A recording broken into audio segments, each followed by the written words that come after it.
उमेश पाल जी, आपका कोई वकील? वकील नहीं जज साहब, मेरा केस लेने को कोई वकील तैयार नहीं हो रहा है। अपनी बेटी की फरियाद देकर हताश लाचार उमेश पाल जी जज साहब को कहते हुए रो पड़े। तभी उनके कंधे पर काला चोगा पहने एक सज्जन ने हाथ रखते हुए कहा, धीरज रखिए, आपकी बिटिया का केस मैं लड़ूंगा और उसे न्याय भी दिलाऊंगा।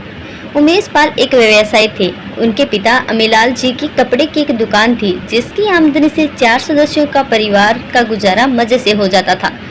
उनकी माँ भी एक सुगढ़ गृहिणी की तरह अपने पति और 2 बच्चों का पालन पोषण बहुत अच्छी तरह से करती थी। उनसे 4 वर्ष छोटी बहन सरिता के साथ उनका छोटी छोटी बात पर बहुत झगड़ा होता था, लेकिन बहन को खिलाए बिना वह कुछ खा ले ऐसा कभी नहीं होता था। ऐसे हंसते खेलते परिवार को न जाने किसकी नजर लगी। एक दिन बहन का हाथ थामे जब वह स्कूल से वापस आए तो घर के आंगन के फर्श पर माँ को सफेद कपड़े में लिपटे देखा तो उनका कलेजा धक रह गया। आसपास बैठी महिलाएं रोती हुई कहती जा रही थी, हाय, अब इन 2 मासूमों का क्या होगा? कौन उनकी मुंह में निवाला डालेगा? तब तो वो बहन का हाथ पकड़े पकड़े ही माँ की छाती से लिपट कर रो पड़े थे। तब वह इतने बड़े नहीं हुए थे कि बहन को संभाल सके, लेकिन इतने छोटे भी नहीं थे कि कोई उन्हें ये कहकर बहला दे कि कुछ ही दिनों में तुम्हारी माँ वापस आ जाएगी। पत्नी बिना घर सूना, माँ बिना बच्चे अनाथ। तब रिश्तेदारों ने अमीलाल को दूजा ब्याह की सलाह दी। उन्होंने भी सोचा कि घर में 1 गिलास पानी देने वाली कोई तो होनी ही चाहिए जो बच्चों की देखभाल करे और मुझसे भी 2 बात करे। उनके मामा ने एक अपने परिचित की बेटी सुजेता से उनका विवाह करा दिया। सुजेता ने अमीलाल का घर ऐसे संभाल लिया जैसे वो वर्षों से रह रही हो। छोटी बच्ची सरिता को उनमें अपनी माँ दिखाई दी तो वह उनके सीने से लगी, लेकिन उमेश पाल को लगता कि सुजेता उन दोनों से अमीलाल को छीनने आई है। फिर खुद को हितैषी कहने वाले भी उमेश पाल का कान भरने में जरा भी नहीं चूकते। साल भर बाद सुजेता ने एक बेटे को जन्म दिया जिसका नाम चरण सिंह रखा गया। गोल मटोल नन्हा चरण तो सरिता का खिलौना बन गया था। रिश्तेदार भी अमीलाल को कहते, अब तो आप 2 बेटों के पिता बन गए हैं, दोनों ही आपके बुढ़ापे की लाठी हैं। और वो सुनकर बस मुस्कुरा देते, लेकिन उमेश पाल को चरण सिंह एक आंख नहीं सुहाता था। समय के साथ साथ तीनों बच्चे भी बड़े हो रहे थे। उमेश पाल 10वीं और सरिता 7वीं में पढ़ रही थी। चरण भी उसी स्कूल में पढ़ने जाना शुरू किया था। एक दिन किसी ने उमेश पाल को कह दिया, यार उमेश, तेरा भाई तो बिल्कुल तेरे जैसा है। इतना सुनना था कि वह उस लड़की के साथ हाथापाई करने लगा। प्रिंसिपल ने घर पर खबर भिजवाई। अमीलाल दौड़े हुए स्कूल पहुंचे और माफी मांगकर बेटे को घर ले आए। पूछा कि ये सब क्या है? उमेश तमक कर बोला, वो आपका बेटा है, मेरा भाई नहीं। उस दिन पहली बार अमीलाल जी ने बेटे की आंखों में छोटे भाई के लिए नफरत देखी थी। उन्होंने सोचा कि उमेश अभी नासमझ है, समय के साथ सब ठीक हो जाएगा, लेकिन ऐसा हुआ नहीं। सुजेता के साथ भी वह कम ही बात करता था। अमीलाल की अब 2 दुकानें थी और दोनों ही खूब चलती थी। उमेश पाल ने पढ़ाई पूरी करके पिता की एक दुकान को संभाल लिया। सरिता भी इंटर की परीक्षा दे रही थी। पढ़ाई में उसकी कोई खास रुचि न देखकर अमीलाल जी ने पत्नी से विचार विमर्श करके एक खाते पीते घर के लड़के के साथ उसका विवाह कर दिया। बेटी ससुराल चली गई और सुजेता का आंगन सूना हो गया। सावन में जब सरिता मायके आई तो कुछ दिन रही और पूरा प्रयास किया कि उमेश पाल चरण को अपना भाई मान ले। छोटी होकर भी वह उसे समझाती कि भाई खून के रिश्तों में दरार होना ठीक नहीं है, लेकिन उमेश पाल पर छोटी बहन की बात का कोई असर नहीं पड़ा।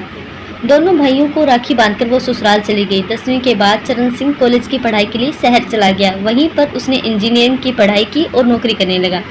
उमेश पाल का भी विवाह हो गया। वह एक बेटी का पिता भी बन गया था। सरिता भी एक छोटे बेटे की माँ बन चुकी थी। सब कुछ अच्छा चल रहा था। फिर भी बड़े बेटे का अपने भाई के प्रति नफरत देखते हुए सुजेता को चरण सिंह की चिंता होने लगी थी। हालांकि चरण हमेशा माँ को समझाता रहता कि माँ, भाई ऊपर से गुस्सा करते हैं लेकिन भीतर से मुझे बहुत प्यार करते हैं। उसके पिता भी पत्नी को समझाते, लेकिन माँ का दिल, उनके हृदय का ये बोझ उनका रोग बन गया। एक दिन पति से बोली, मेरे पीछे आप सब संभाल लेंगे ना? तुम्हारे पीछे क्यों, हम दोनों साथ मिलकर चरण की बहू लाएंगे। अदरक की चाय पियोगी, सब नकारात्मकता छूमंत्र हो जाएगी। कहते हुए उन्होंने बहू को चाय बनाने के लिए कहा और पत्नी का हाथ अपने हाथ में लेकर बैठे रहे। बहू सास को चाय देने लगी तो चीख पड़ी, माँ जी। एक बार फिर अमीलाल जी अकेले हो गए। धीरे धीरे उनका स्वास्थ्य भी गिरता गया। उमेश पाल ने पिता की बहुत सेवा की। चरण भी आता रहता था। पिता का मन रखने के लिए उमेश पाल ने भाई के साथ मेल मिलाप कर लिया। अमीलाल के हृदय से बोझ उतर गया और निश्चिंत होकर एक दिन उन्होंने संसार से हमेशा के लिए विदा ले ली। पिता की चिता की आग ठंडी भी नहीं हुई थी कि उमेश पाल ने अपने भाई से साफ शब्दों में कह दिया, अब हमारा तुम्हारा कोई संबंध नहीं, जायदाद का हिस्सा चाहिए तो नहीं भाई, घर जायदाद मुझे कुछ नहीं चाहिए, आप खुश रहें, यही मेरी सबसे बड़ी पूंजी है। फिर पलटकर चरण सिंह कभी नहीं आया। चरण सिंह ने भी विवाह कर लिया, 2 बच्चों का पिता भी बन गया। इस बीच सरिता ही उसे फोन करके भाई की खबर दे दिया करती थी। एक दिन सरिता ने चरण सिंह को बताया कि भैया बेटी का विवाह कर रहे हैं। सुनकर वह बहुत खुश हुआ, बोला दीदी अपनी नीरी इतनी बड़ी हो गई है, कैसी दिखती है? एकदम राजकुमारी। भाई ने उसकी शादी अपने शहर के ही बड़े बिल्डर के बेटे से तय की है। भाई बता रहे थे कि बहुत पैसे वाले हैं, निधि वहाँ राज करेगी। लेकिन दीदी सुना है उनका बेटा तो बहुत बिगड़ा हुआ है। हाँ, मैंने भी यही कहा तो कहने लगे उनके दुश्मनों ने अफवाह फैला दी है। निधि को आशीर्वाद देने आओगे ना? कह नहीं सकता दीदी। शुभ मुहूर्त में उमेश पाल ने बेटी का विवाह कर दिया, सामर्थ्य से अधिक दान दहेज भी दिया। विवाह के बाद निधि आई तो बहुत खुश थी। महीने भर बाद जब निधि की माँ बेटी से बात करना चाहती तो ससुराल वाले टाल मटोल करने लगते। बेटी खुश है ये सोचकर वो तसल्ली कर लेती। एक दिन निधि की माँ को किसी ने बताया कि उनका दामाद तो 1 नंबर का अयाश है। माँ का दिल है बेटी के लिए तड़प उठा। उन्होंने पति से बेटी के पास जाने को कहा। बेटी के ससुराल पहुंचकर सिर पर लगी चोट, दुखी मायूस अपनी लाडली को देखकर उमेश पाल गुस्से से पागल हो उठे। निधि पिता को न रोकती तो वो तो मर्डर ही कर देते। बेटी को लेकर घर आ गए। फिर बेटी ने रोते रोते बताया कि उसका पति शराबी अयाश तो था ही, साथ ही साथ सास ससुर दहेज के लिए उसे ताने भी देते थे, कभी कभी हाथ भी।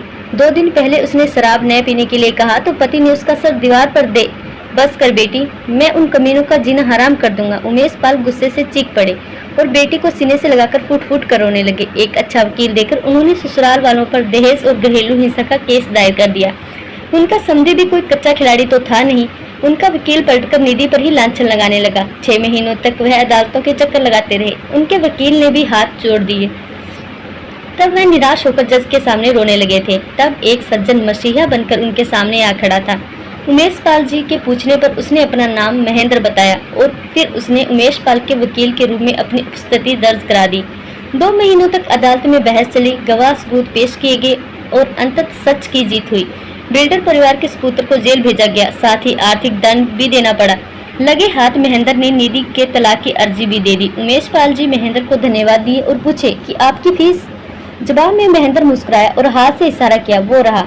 दूर चरण सिंह खड़ा था। महेंद्र ने उन्हें बताया कि शादी होते ही चरण ने बिल्डर परिवार की कुंडली का पता लगाया तो मालूम हुआ कि सब कुछ गलत है। उस वक्त तो आप चरण की सुनते नहीं, अनहोनी होनी थी सो हो गई। केस के बारे में मालूम होने पर उसने तुरंत मुझसे बात की। सारे गवाह सबूत भैया उसी ने इकट्ठे किए थे। भैया वो आपसे बहुत प्यार। आगे कुछ वो सुन नहीं सके और चरण मेरे भाई कहकर दौड़ पड़े। दोनों भाइयों का मिलन अद्भुत था। दोनों की आंखों से प्यार स्नेह की वर्षा हो रही थी। उमेश पाल रोते हुए बोले, मैंने कहा और तूने रिश्ता तोड़ दिया। खून के रिश्ते नहीं टूटते। तो भैया आपने भी मुझे कान पकड़कर रोका क्यों नहीं? आखिर हम दोनों हैं तो एक ही पिता की संतानें। सिकवे शिकायतों से जी हल्का कर दोनों भाई ठाके मारकर हंसने लगे। अमीलाल जी और सुजेता जी का घर बच्चों के कह कहों से गूंज उठा। कहानी अच्छी लगे तो कहानी को लाइक और चैनल को सब्सक्राइब जरूर कीजिएगा। धन्यवाद।